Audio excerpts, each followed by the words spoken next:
Hi, folks. John from Optics EQ, and today's race of the day, October the 20th, will be sixth race at Keeneland.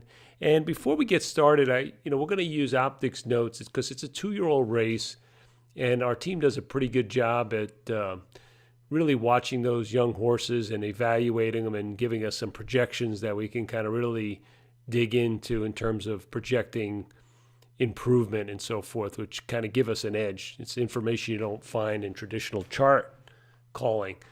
So, but before we do that, I want to just kind of do a little bit of a level set with some people that are new to notes and or maybe just no notes, but need just kind of a little bit of further education on what we're trying to do.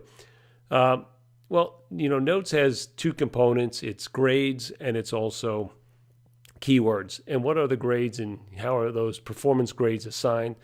Well, we base it on the finish position of the horse, the dynamics of the race, the overall trip of a horse. And, some of the things we account for are troubles, ground loss, and track biases. The trip descriptor keywords really describe the factors that impact the horse's performance either in a positive, and you'll see those coded in green, or negative, and those are coded in red. And this is just a subset of a list. You can find the entire list on our website, or when you're in the grid, if you select a button that says keywords, it'll pop it up and show you the keywords that are associated with that race, and then gives you a description of all these. But again, you notice they're color-coded, and the reason is, so you can quickly kind of just scan down our notes and be able to kind of at a quick view notice what looks good and what looks bad. Again, the black is just neutral. And then the labels are interesting because what that tells you which keywords are actually, the G's are actually factored into the grade. Okay, so when you see things like grit, those keywords are actually factored into our grade assessment. Others like improve are projections, or P. And what they do is, if a horse runs a C+, given the same set of circumstances, we expect the horse to improve the next time. So it's not built into the grade. And then there's informational, or I, keywords like hot, which just gives you an idea of what, how the trainer for that particular horse might have been doing at a particular time, hot and cold, or gait, where, you just get some information about the tendency of a horse. But those things aren't factored into the grade, and they're not projections. So that's just kind of a little bit of a deeper dive in the keywords and what they all represent. People ask me all the time, can you kind of just use notes? Can you use plot? Our kind of philosophy is kind of this, three-legged stool, but yeah, you can use notes just to kind of separate contenders from pretenders.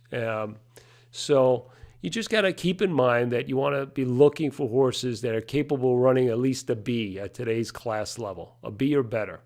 That's an Optics notes grade. In some cases, you want to look for horses that are looking to improve based on some improvement keywords, either turf, dirt, improve, or horses that are kind of returning to more suitable conditions like surface, class level, or making a distance change back to their optimal, maybe surface and distance. So, that's what you want to look for. And as we go through this race, we'll identify some of the pretenders and contenders in race 6 tomorrow at Keeneland, according to the notes. We'll start with some of the pretenders, and we're going to start with the number 2, Skylar's Pass. She ran her debut going 6 furlongs at Saratoga, and now she's returning to the racing. She's going to stretch out and go along on the grass. After really kind of a lackluster debut, she ran a C, which is a poor grade.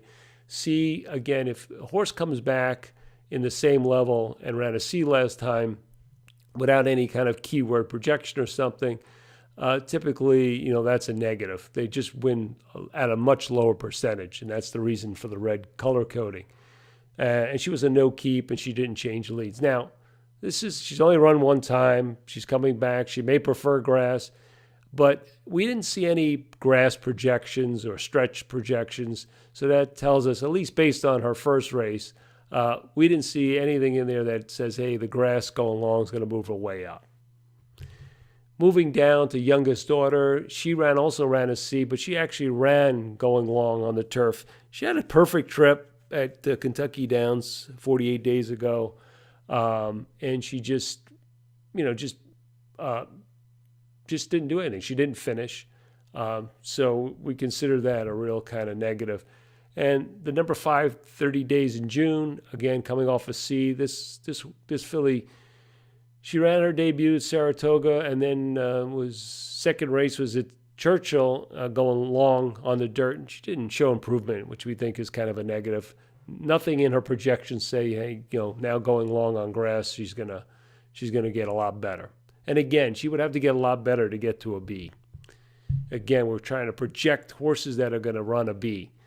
And the number 7 ran debut at Kentucky Downs, and she just kind of ran a flat effort, a C performance.